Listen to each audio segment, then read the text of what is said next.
You know the type. Grey monstrosities in the middle of town that never fit the buildings around them. They stand out like rotten teeth and look the part too. Cracked concrete, stains, rusted metal. How did we ever build these things? And why could anyone ever think they were a good idea? Well, the history of these buildings is also the history of concrete.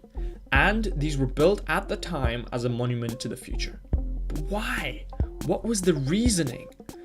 The materials. Concrete in itself is a fairly old invention. The Roman dome of the Pantheon from 128 AD still stands today as the world's largest concrete building. Unreinforced concrete, of course.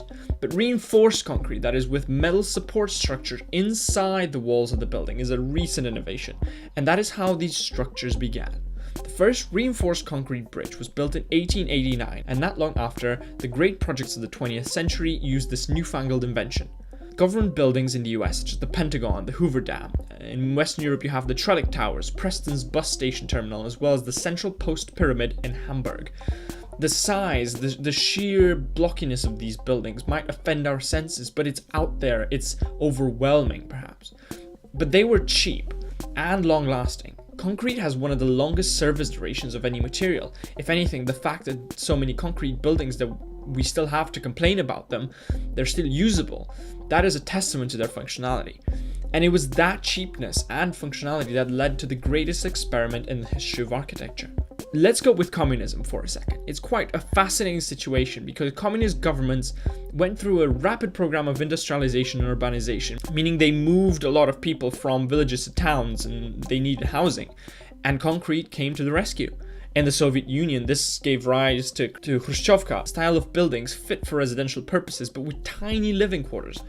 A whole flat could be as small as 40 square meters or 430 square feet for a 2-bedroom version. Think about how small that is. They were meant as a temporary accommodation until what Khrushchev himself called mature communism could provide better accommodation for the citizens. That never happened, but the prefabricated materials, fancy names for the concrete slabs, 10 meters by 10 meters, that these buildings were made of, that made them so cheap that to this day, families, as many as 3 generations, live in these buildings.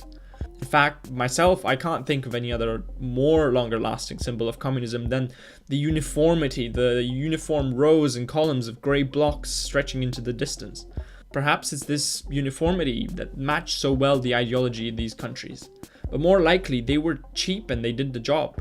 So the designers called it a day. The Khrushchevskas, the Plattenbau in East Germany, the Petržalka in Slovakia, some countries have moved past this style, but it is impossible to forget. But just because it was cheap and functional doesn't mean it wasn't also used for more imposing buildings. The truly titanic Hotel Ukraina in Moscow, one of Stalinist architecture's easiest to spot symbols, is one example. But this does not mean that Western countries did not use it. In fact, they may have been some of the first builders to employ massive concrete surfaces. The Hoover Dam in 1930 was one of the first uses in the US. In fact, many Western countries such as the US, France, and Great Britain used the same constructivist approach in the 30s and 40s that the Eastern Bloc did. Constructivism, that's a particular architectural style using shapes and geometry and symmetry for layout. But they also used reinforced concrete because of the massiveness that it could help create. Boston City Hall, it's imposing, it's overwhelming, especially if you look from below. And in the 1950s and 60s, a lot of these buildings were created to showcase power. Those buildings were a showcase of the strength of government, the modernity, and of the economies. It sounds silly now, looking back at it, but perception is key, and at the time, government was the thing that had the power to do it all. The titanic effort to build something that was incomprehensible, that was bigger than anything before. But finally, to give an example from the UK where I live now, is that concrete buildings or even cities. Milton Keynes is a city in the south of England built in an overwhelming proportion out of concrete. It was at the time a symbol of modern times by comparison to Victorian buildings. You might conjure up this image of red brick houses. In fact, many Victorian buildings were considered ugly in the 1960s, and concrete, the symbol of modernity at the time, was going to bring the future to the people. Actually, it was considered the solution to many of humanity's problems. Transport, housing, industry, you name it, it could do it all. Milton Keynes was built as a new city. In the olden times, towns in the UK had to have a cathedral, and Milton Keynes was one of the first so-called new cities that transcended this limitation. It was meant to decongest London, which was facing a housing crisis in the 50s as a result of urbanization and destruction after the Blitz of World War II. But it was also meant to showcase the potential of concrete and the potential of modern times to change our lives.